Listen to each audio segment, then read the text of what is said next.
Previously on OATHSWORN. I'd like you to join the Legion. I'm sure there's many posts that could suit your talents. Man, we really out here doing war crimes, though. Is that harm then just feeling extremely guilty about that? Waloot's gone. I don't know who this is. Oh my god, then... The dead don't come back, and if they do, they're never.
Do we want to have a somber scene, or do we want to do some more playful stuff?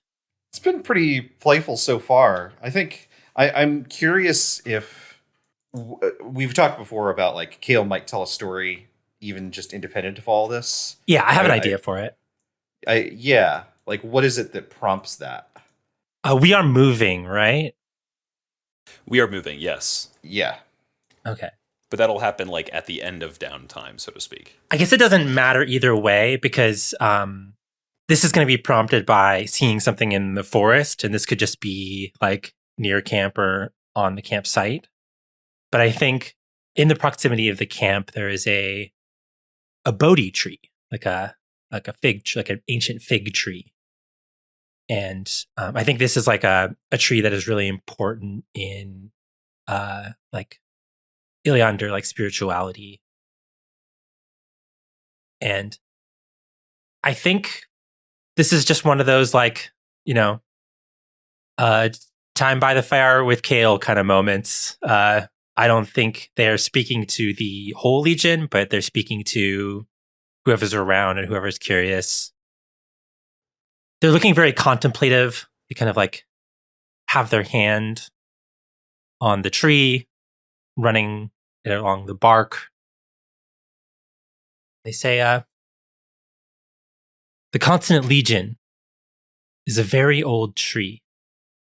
It grew from a seed of hope on the wind that landed in rich blood-soaked soil. It grew strong and started to branch. Occasionally, new roots strangle old growth, and it's necessary to strike the dying tree down so that others may survive. We must always ask ourselves, are we growing strong or are we rotting away? We all know the story of the Gods' War, but it's a story worth repeating. It was a particularly bad winter around 500 cycles ago. The Chosen did what they could, but people still suffered. A sentiment grew among the masses that the gods had abandoned them, and that the Chosen were just a pale flame, no ability or interest to deliver them from their misery and hardship. Those in the capital fared slightly better than those in rural settlements. One day, an augur of the Eyes of Smoke arrived at the Senate with a grim portent, an old tome in his hand, and he spoke of a winter beyond winter, where false gods will lead the people astray. Soon after, a miracle happened, or so people thought. Rumors spread of a smoldering man, a man covered in flame that did not burn him or those in his embrace. He claimed to not be chosen, but one who chooses. A simple alchemist who reverse engineered the power of a god from a piece of fallen sky.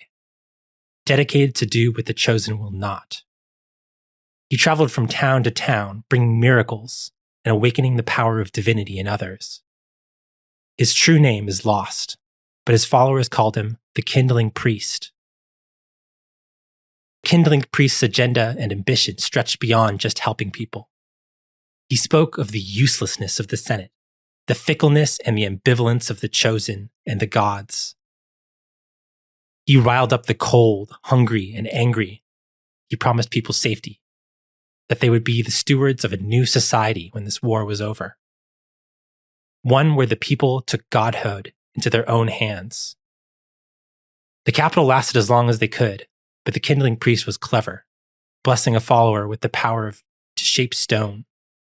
She parted the walls, and a terrible fight spilled into the streets of the capital, forcing its citizens to hide. However, the story does not end here with a heroic battle. Reinforcements put all of their effort into helping what survivors they could to escape the capital from the ongoing conflict. Many were unfortunately left behind to live under the strange reign of the Kindling Priest and those who choose. It was a grim solution, but Kashavan the ever-blooming sensed a rotting in these false gods. They likened them to dark stars that would burn out even faster than normal chosen, believing that they would be eaten from the inside out by corruption. And several years later, the Kindling Priest and his choosers crumbled into madness. And yet another new legion was formed to take back the city. The body of the Kindling Priest was never found. It's hard to say that there's a lesson here beyond what you already know. Look to those who promise you miracles with scrutiny. We can only reap what we sow and hope for a bountiful yield. And Kael goes to sit down at the base of the tree near the fire. Does Kael have any followers that we would recognize? I don't know. Aoife's usually hanging around at some of the fires. We saw Rachel there before. I don't know if she's still interested in this stuff, but she likes culture and story, right? Yeah. I wonder if any of the new recruits or Capital Guard are here. Yeah, I think Tyr is there. Tyre, yeah. I think Kael was especially interested in telling the story after like some of the, or did the soldiers from the last mission like share some of the stuff they found in the archives? They definitely gave it to the command staff, so Kael would have access to it. Yeah, so Kael was probably inspired to tell this story, knowing that there might be people talking. I think the Capitol Guards that are here listening in are kind of like looking at each other like, is it, what? This is a bummer. What were you expecting? You tell bummer bonfire stories. We thought there'd be like ghost stories or something here. After the minute or two of respectful silence after the story, that's when they start partying. You got to party with like a head full of, perspective. Got to party with respect to the ones that didn't make it. Yeah. Mm-hmm. Pour one out for those we lost. There's have y'all heard of Crazy Ex-Girlfriend? Mm-hmm. Mhm. Yeah. So there's a musical number where she talks about how Jewish hymns are all in the minor key because remember that we suffered. And that's the vibe I'm getting from Kael here. Is like, Sure. remember, this is a grimdark story. Turn up respectfully. What else we got going on? There was something with Waloot and Lark. Remember Yeah. I did that. Yeah. I wanted a scene where Waloot came to Lark and wanted to go out scouting or something to earn that whatever it's called for scrounge. Yeah, it's Scrounge. That's the scout one. Does anyone want to play Waloot here? I mean, I could do it. Yeah, Gavin, are you going to play Lark? Yeah. I guess you, Gavin, are the one sort of conceiving of the scene, do you think there's a particular angle that you'd like want to encourage with it?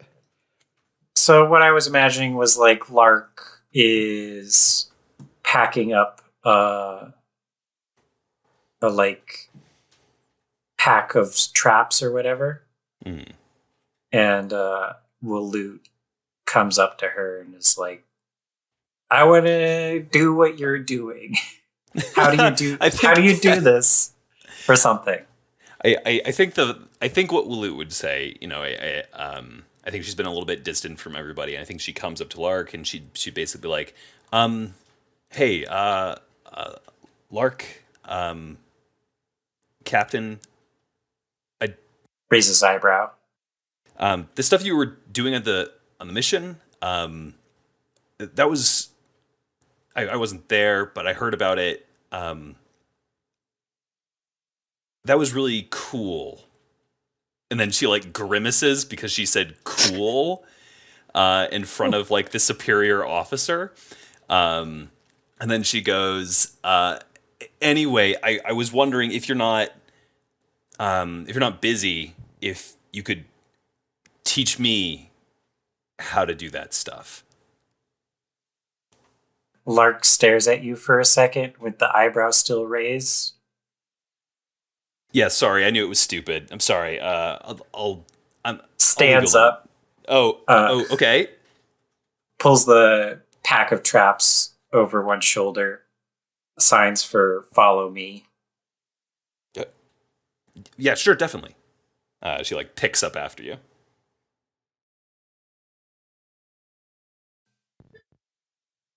And yeah, maybe. And yeah, go ahead. well, I wouldn't have like the whole training thing, but I guess we could montage it out. I mean, let's jump to the thing that I think you're interested in. Yeah. Well, the thing I'm interested in, I think, is them sitting on the edge of a clearing, watching rabbits or whatever hop around near the traps, just waiting for something to catch. And it just being quiet. Like, Lark isn't telling Waloot how to exist. You know, the voices that have been like trying to get Waloot to do things are silent. It's just birds chirping, warm sun, the company of a silent woman. All the things Waloot loves. No, I think outside of the joke, I think, this is exactly what Waloot needed in a real way. I'm not sure if she would. Is there any particular like topics you want to have in this moment, Gavin? Or are you okay with this just being this moment? I don't know. I wanted to emphasize like this being like Waloot's choice and like nobody else is pushing her. Like, she asked Lark for training and Lark is giving it. And part of that training is learning to be patient and learning to be silent. Then I think there's not necessarily a conversation during this, but maybe on the way back to camp with like some, skinned rabbits with them. There, Waloot would say, permission to speak freely, ma'am? Looks at you. I don't really know how to. I'm not good at speaking so much. I only just learned I can lie. And she like glances over towards like Lance's tent and then like glances back at Lark and is like, "Oh geez, should I have said that? Should I have said that Lance told me I should lie?" Lark is just looking at Waloot patiently. She like takes a breath and she says, "It was really good to be out there with you today. Ever since I've been back, there's all this noise, It was nice to have some silence. I just appreciate it. And I think Lark looks at Waloot up and down at the rabbits and signs 0600 tomorrow. Who like does a little like quiet, breathy laugh, and it says, "I'll be there. Thank you, ma'am."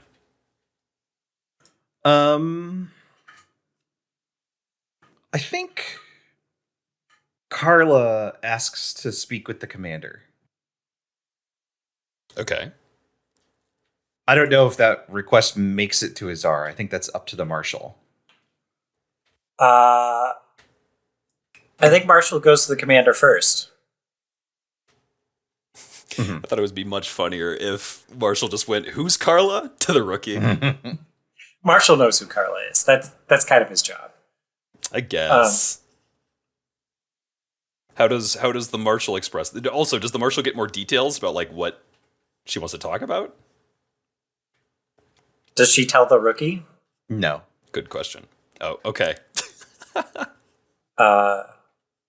Our prisoner wants to speak to you.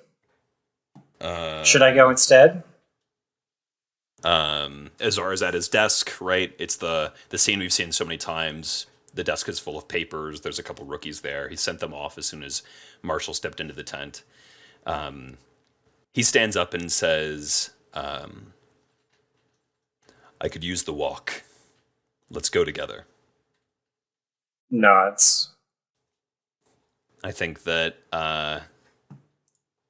when they get there,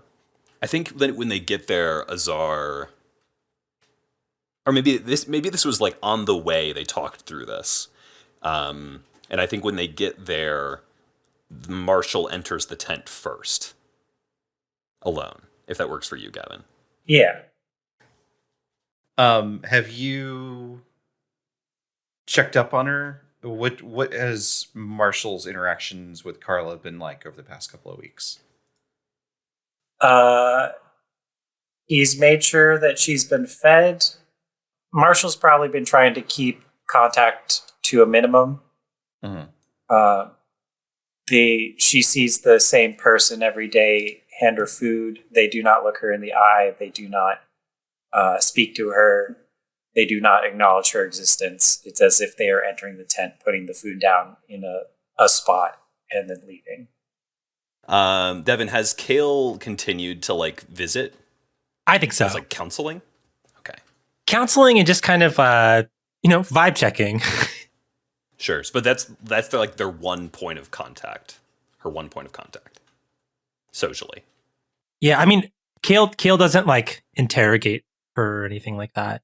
I think they just kind of... They vibe. Yeah. Just kind of asking how they're feeling, how they're...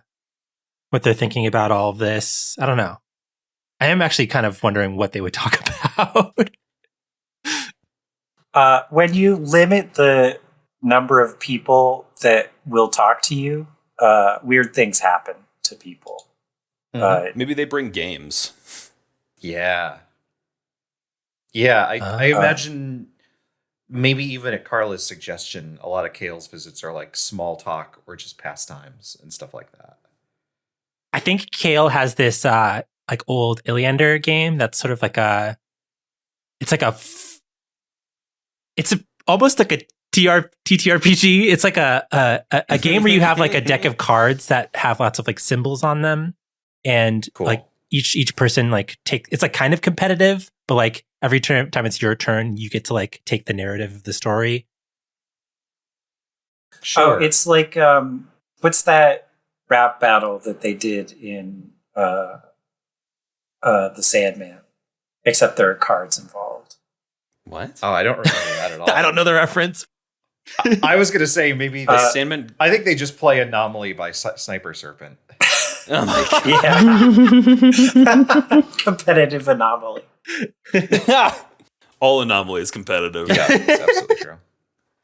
So Marshall enters by himself, and Karla, who I think looks okay, I think.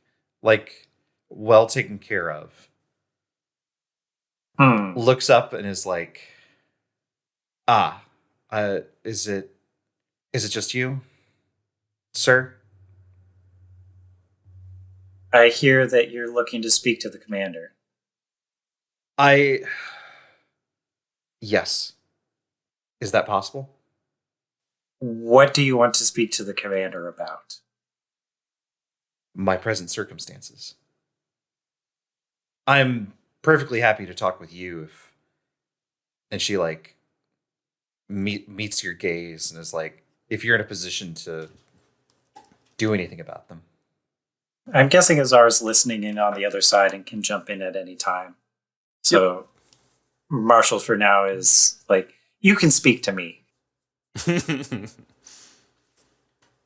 Can you tell me if you intend to sentence me or make any kind of accusation, incrimination, that sort of thing? Or are you intent on simply holding me here? If you're assuming that we hold some sort of state court system, no. How do you say that habeas corpus is a law in the United States, but not in the game, without saying that habeas corpus is a law in the United States, but not the game? I mean, I think you could... Go ahead, Matthew. Go ahead. I think you could say that we're not at the Senate yet. No, he would not divulge that information. Yeah, I mean, the marshal could simply say, "I am the law and the authority here," and that would be true. I see no reason to enlighten you on these things. Is there anything that I could do to change your mind? Is this when Azar jumps in? Or is this one of the things Azar would have prepped? I think that, yeah. I think that Azar could have predicted that what she wanted was out of her present circumstances. And I think that what he wanted from Marshall is to try to get a sense of, like, what would she be willing to give for that? Like, be sort of like the stick to say, let me, hold on. Let me just do this, right? So, like, this is on the way there. They're walking through the camp. All the rookies are, like, stopping what they're doing and gawking because, like, Marshall and the commander are, like, walking together somewhere, and that probably means that a big thing is happening. And just in a low voice, he's saying, given the time she has been kept in seclusion, she will almost certainly wish to be freed. I'm not opposed to this, as long as you do not think she is a security threat. But we have to find out what we can get from her for that. Give her a wall that she has to climb. Then I can enter as the rope to help her over it. Excellent. Flashback to Marshall in the tent. What could you possibly contribute to the Legion? I think she... What could you possibly contribute to the Legion? Put it on the posters. Give me...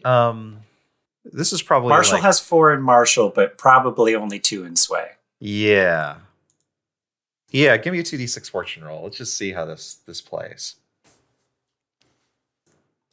It's a 6. Nice. That's a 1 and a 6. Nice. She says, we're in the heart of Arcadia, headed towards the Senate. Even now in winter, I can smell the Bodhi tree nearby. If you're planning on getting into the Senate, into the capital, into Navarra, and it is as the rookies are rumoring that it is already under siege by the Broken. The Eyes of Smoke have ways, paths that you might use to your advantage. I can show those to you. Can you prove that you are unable to communicate with Whisper from this position? Ask me to say as much staring into the eyes of Serikali herself, and you'll see that it is true. I don't like this 4D chess. I can, if you want, Gavin, I can save you here. No, I've got more Go for bad it, cop questions. You Eyes of Smoke people all memorize your own parts of the prophecies. Do you not? I see no reason to enlighten you on that matter. What's going to happen tomorrow? What do you think happens today after this conversation? What does your prophecy say? I've narrowed it down to two things. One, you or the commander agree to my terms. I'm allowed some freedom of movement in exchange for tight supervision. I continue to play cards with the lorekeeper, and I help the Legion enter the capital. Or you refuse me, and I'm killed trying to make an escape. I kind of want to cut to the commander and marshal sitting down with Nikolaj here, actually. Sure. If you're okay with that, Matthew. Sure. Who wants to play Nikolaj? Kris, do you want to play Nikolaj? I can. Yeah, sure. All right. Oh boy. I think we're going to cut back and forth a little bit, but we'll see. We heard that the Eyes of Smoke have secret passages around the capital. You know anything about that? Internally just has to be going, shit. Man, I don't know how he that's real tough, because like if he says, you know, he's like one of those people who never wants to admit they don't know a thing, and he does know it, but also like, if you knew it, why didn't you say so? For a guy who's already been untrusted, that's not a good look. I mean, he's somewhat trusted these days. He did lose that wound. He did lose that, but like it's one of those things where it's like, well, yeah, what if he doesn't? He knows Karla is here, and so he like probably figures at this point, no, she must have said something, and it's like, listen, they don't need more than one augur around. Come on.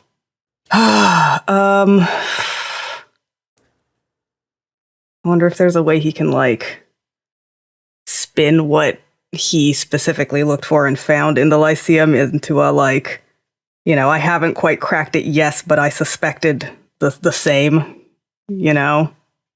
Would you be able to identify via your orders, your former orders markings, these secret passages? If it worked at the Lyceum, a building as old as that, I would think, yes. And then we cut back to Marshall alone with Karla. You're going to have to do better than secret passages. I think she lets out a sigh and is like, yeah, I figured it was probably the latter. I think Azar enters. Commander. Visibly surprised. Commander. I think Azar gives like a very slight grin. Just like one side of his mouth turns up a little bit, and says, I appreciate it, Marshal, but I think we can drop the pretense. He sits down at the table and says, Karla, tell me about the future you wish to see. I want to live, Commander. And that's all? Living seems to be a tall ask these days. I'm not sure I dare get ambitious. Living isn't good enough. Does Marshall say that? Yeah, living isn't good enough. What are you willing to die for? As she looks Marshall square in the eye and says, your legion killed the person I was willing to die for. I'm still working out a replacement. Gives an incredulous shrug. The we're mercenaries shrug. And looks back to the commander and says, I don't know what more I want. I know only that I must either find a path forward so that I may find something, or the hate and sorrow and rage that I have, needing as I must to treat with my love's murderers, will consume me and whoever is close by. Murderers or not, you are, for now, stuck with us. That could be changed. I assume whatever ways you have to learn of the rumors the rookies spread have also informed you of the Second Legion, now on their way to the capital. Just so. They also want to live, as do we all. There is a world, Karla, in which we transfer you to their care. But my companion is correct. The secret paths, we know of them. A lie. We would need something more. Give me a sway from the commander. I think I have 4 dice on that. I think we've said this, yes. Alrighty. Marshal's going to spread the stress to help. Okay, and 5d6. Christ. There's 1 6. There is a 6 on there. Glad I helped. Mm-hmm. I think her shoulders visibly slump. And without meeting your gaze, I think for the first time, says, "What do you want?" I want the same thing you do, Karla. But the people that I'm living for are the people you despise. Give me the knowledge I need to ensure they live to see tomorrow. Here, I think, is what I want to put on the table here. Nikolaj has the augur playbook. Mm-hmm. Nikolaj has a couple of moves from that. Karla could very easily have the same playbook and have different moves if there's something that we wanted to invoke here, which we don't need to decide right away.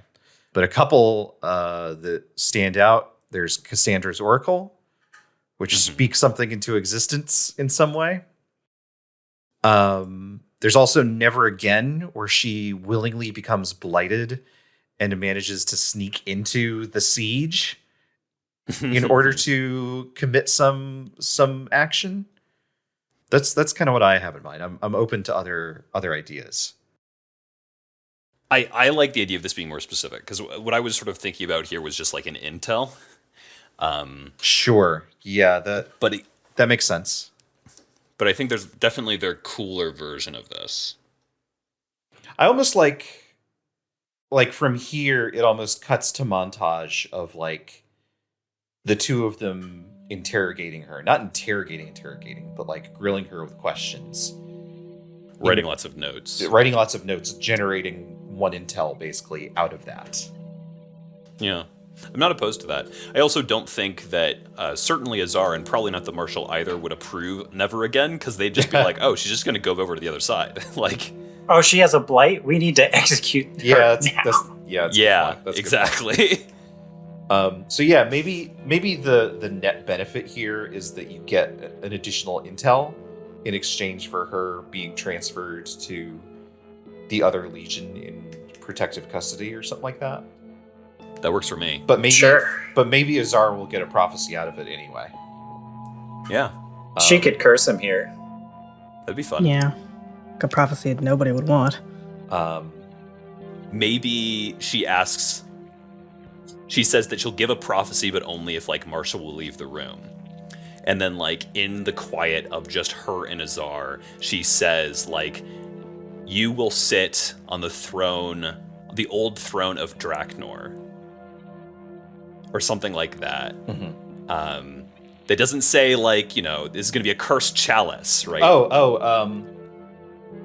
You will take your place as Draknor's equal. Yeah. Yeah. We all know how that ended. We do. Yeah, and that's like delivered as like a last gasp at like 4:30 in the morning after all night note taking. Her eyes are clouded with smoke as she delivers this. And then she blinks and they're clear again. Mm-hmm. And Azar is just sitting there in stunned silence.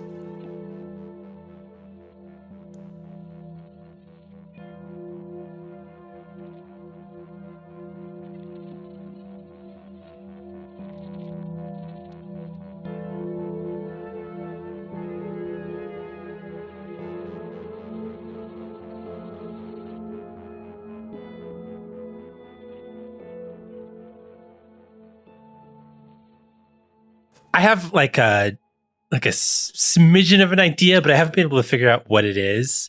But I kind of like the idea of Aoife and Kayo trying to get over their guilt of destroying cultural artifacts somehow. I don't know what they would do, though. I don't know what they would do either. I feel like Kayo's just like, nope, I'm going to sit in this for a while. I'm going to sit in this until I'm going to live with this until I do something that makes me feel like, okay, I did a good thing here. And then maybe I don't have to feel so bad. Like, I'm going to feel bad about this until I have reason to be like, oh, okay, that helped people. Good. Well, I think Eva is like maybe suggesting like, is there something we could do to balance the scales? Some sort of like cultural community service or... Ashlyn got to blow shit up. We should get to blow shit up. What if Aoife shows up with like arts and crafts supplies to be like, what if we made some new artifacts? like Let's make friendship bracelets. Yeah. Okay, look, we destroyed all the priceless artifacts in the museum. So you know what we have to do? We gotta recreate them. No one will even know they're gone. I mean, it's easy to imagine there being an Iliander like culture thing of like woven bracelets made of like local flora, but like that's not something that's gonna last time. No, like an artifact would. Yeah, like it could be as silly as like I'm gonna tie dye my tunic. Oh, what if they like carve or add things to their armor or something? Oh. Sort of like you got to wear that with you. Like literally like chiseling out the memory of the thing in order to hang on to it. Yeah. Kind of like dog tags, sort of. But nicer looking. But like painted on your shield, like in the margins and that kind of thing. Yeah. Yeah.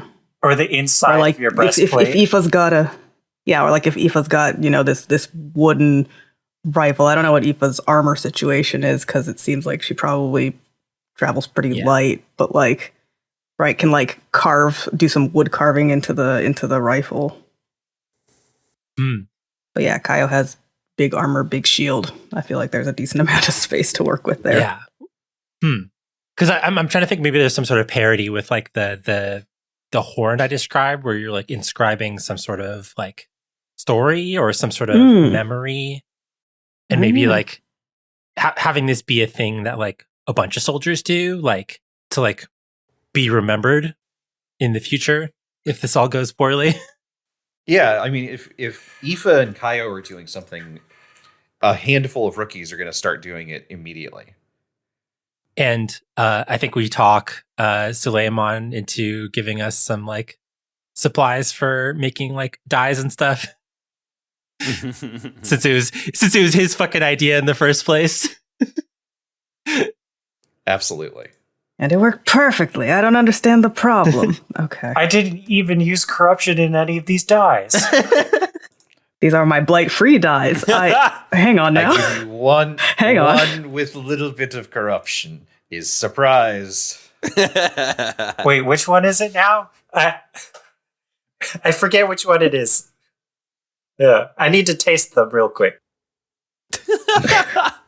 Oh boy. I like that. For some reason, his hair is sparking as he's saying all of this. Mhm. I imagine there's always, he's like always like emerged from tent, like looks like he's just put out like some fire on his. But sometimes person. he comes out looking really wet for some reason.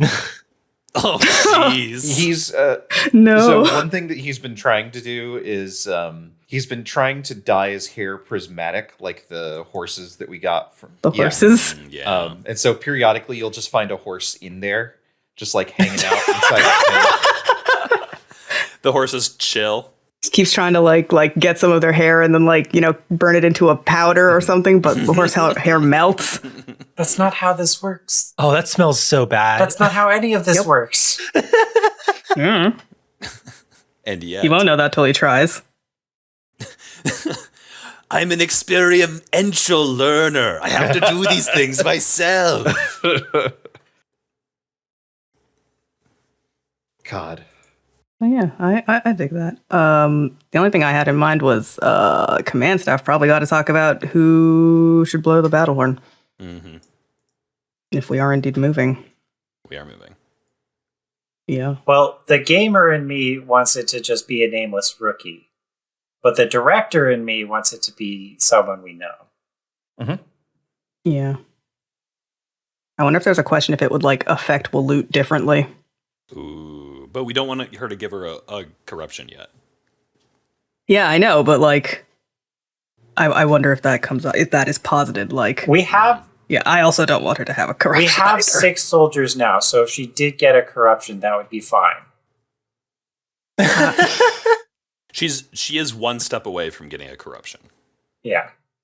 Oh, actually, this reminds me that we skipped a step, which is we need to update the status of our mercies.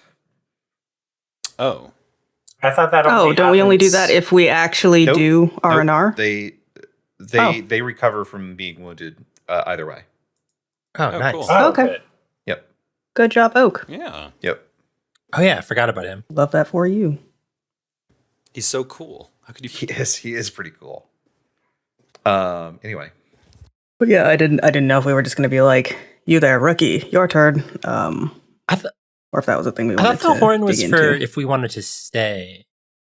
No. No, it's anywhere we go, we have to blow it. But the chateau where Aisling did it counts as a different place than this part of the forest. Okay, yeah. I mean, you don't have to, but if you don't, then all Arcadians will take, what was it, 2 stress? Was it just I stress? think it's just stress. I think it was stress. Which, 2 stress is not that bad. yeah, at this stage, it's not that bad. Well, we hardly have any Arcadians. No question. Which- yeah, Was a problem. Do command staff count? yes. And probably what I would do in the case of the rookies that we haven't defined is ask Gavin to assign a 4th of these as, Yeah. or a 4th or a 5th or whatever. Yeah, 5th as Arcadians, then give them 2 stress. I have a question. Yeah. What happens if one of the command staff blow this? Great question. They get a corruption. Oh. But we don't What? track that. That right? I think we would start. Sure. We got 4 little boxes just to the right of where we are currently tracking their stress. Yeah. Not a corruption. They get a blight. Right. Yeah. Right. But 1 blight is not so bad. Mechanically, no. Right. Mechanically, no, but other legion's gonna be looking at us even more like, what are you doing? Yeah, I mean, it depends on whether or not, for example, you're planning on overtaking the Senate as the one true leader, whether or not you want to have a blight hanging around on your body or something like that. Yeah. So yeah, I imagine there's a degree of like wondering if anyone is going to volunteer. Ashling's not. Yeah, for sure. Yeah, I meant is out it of the like Legion staff. Oh. Yeah, Yeah. okay. Yeah. I was thinking like, wait a minute, how much do like rookies in general know like here's a threat? I don't think the inherent. Yeah. I was like, I don't know if we tell people that straight up. Yeah, I think that's probably true. Look, Azar, I've followed you through hell and back, but I am not blowing that fucking horn. I wouldn't ask you to.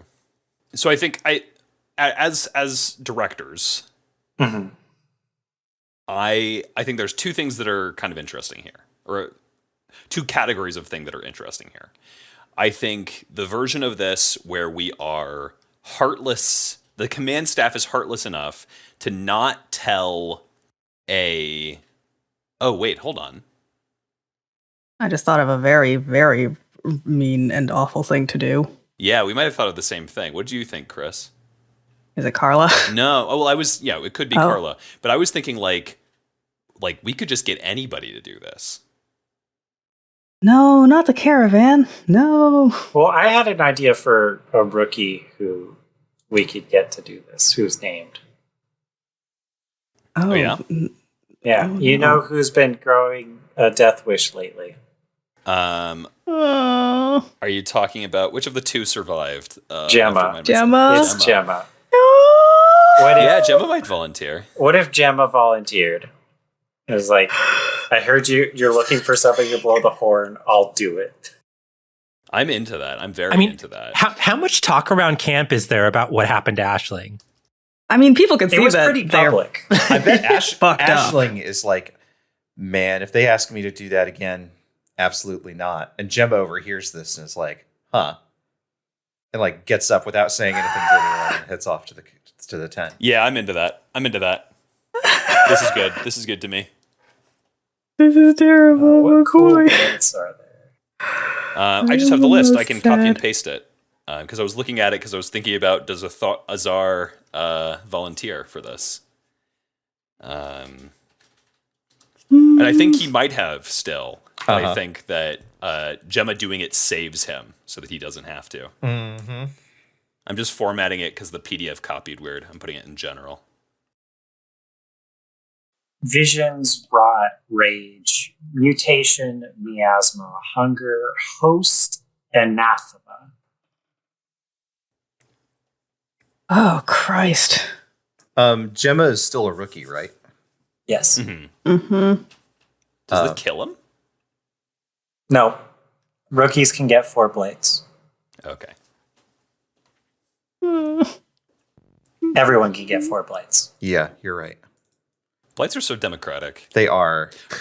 Really, the tongue seems like a good guy. Blights look scarier than they actually are, I've realized. Like, they don't take you out of the scene.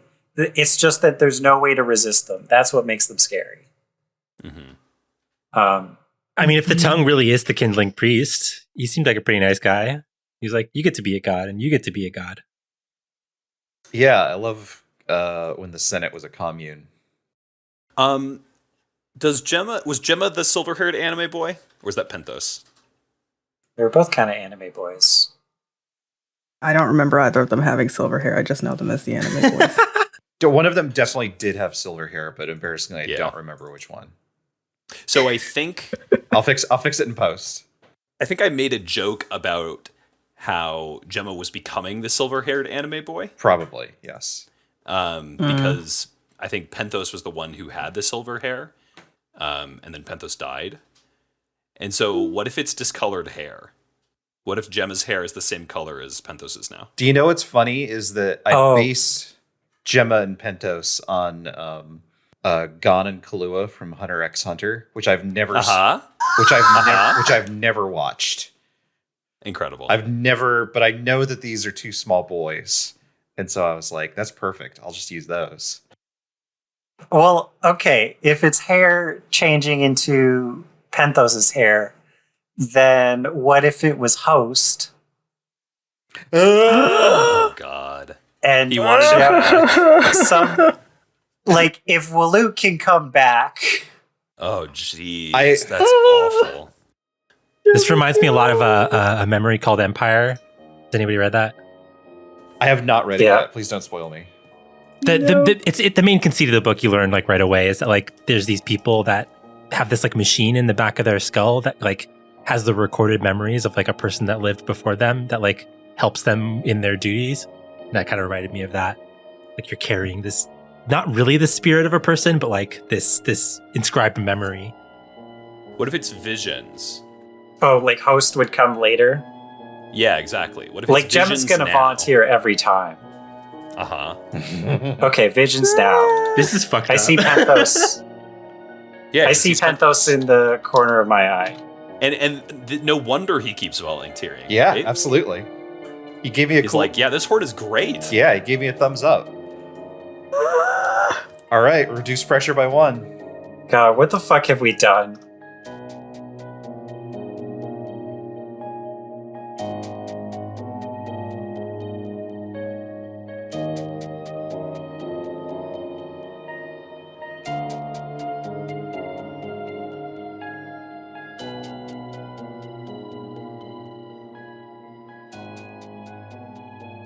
Commander, decide if the Legion will advance.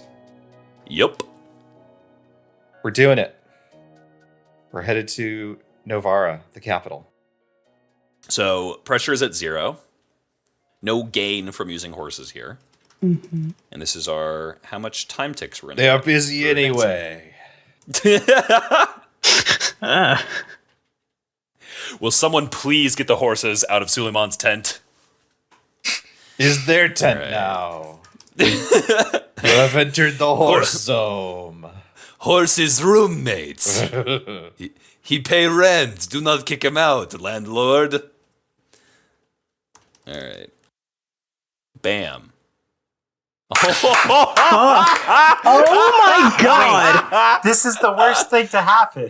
This Yeah, not this a is good terrible. thing. This is a bad Oh That my was a bad. That was a bad. Oh my god! Oh, no. That was a was fucked up. Because Oh I my was like, god! we rolled 6 and that's great. No, that's terrible. Oh my That's God. actively shit. The- 2 The 6s. caravan Thank is God we so got that extra slow. time. 5 ticks on the time clock. Oh my god. Holy shit! The No, no, one no, no, time no, we no, rolled no, two no, no, no. sixes. It doesn't work like that because we take the lower. We can't crit on a 0 dice. Oh, Yeah. thank God! Right. I mean, still It bad, was. but- It was take lower. It was take lower. Holy shit! So it's just gonna be 3 ticks, I think. Just 3 ticks. Yeah, fucking hell. How Still. much do we have left? No, we're fine. Average. We can't lose. We still As- have like 10, but Literally, still, we're fucking. gonna advance 2 more times. Even if that happens, both times, we're still fine. I Jesus believe we Christ. have 11 boxes left. Yes. Yeah. It's only Oh my god! it is only that if we fail missions that have a time ticks up component, only then do we have the chance of not getting to the keep. Jesus Christ! And those are special missions that you'd have to spend intel to get. But hey, I have 4 intel now, so Jeez. Yep. we're fine. We are fine. All right. Christ and a Let's half. spend a little bit of time talking about what's going to happen next. The capital is currently under siege, and there is a single mission that you must take when you arrive to break the siege. But then once you have completed that mission successfully, I mean, assuming you complete it successfully, if you don't, then probably we'll have to do something else. But then you'll be able to enter the capital itself. At which point, Got it. we can do downtime in the capital. But you also have to find your way out, because getting in doesn't necessarily mean that you have what it takes to get out of the capital, if indeed you feel like you want to move. Which we, as people that are playing Band of Blades, know that we are going to want to move. That there is enough defenses to hold out against the Never presently, but once the Broken reconverge their forces and reamass, the capital will probably not hold. Can I paint Okay. one last picture as we're? Of course. So I feel like as we're moving on, the book describes it this way, and I think it's come up before, but like that the Legion armor is like black or something like that. Mm-hmm. Sure. I I wanted to paint a picture of like the Legion marching, and a lot of the soldiers and rookies and stuff now have all this like cool, colorful armor Oh yeah. after the like arts and crafts. Just like cool images painted on shields, stuff like that.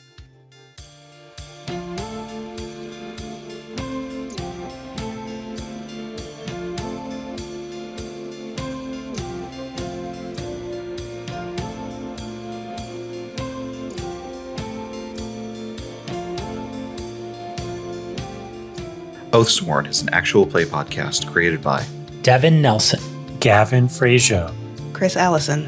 Matthew Guzdial. and me, Brendan McLeod. All music for the show is created by Devin Nelson. Find it and more at devindecibel.bandcamp.com. Find a link to their music and any of the games that we've played in the podcast description. Follow us at OathSworn Pod on Twitter or OathSworn on co-host. Until next time.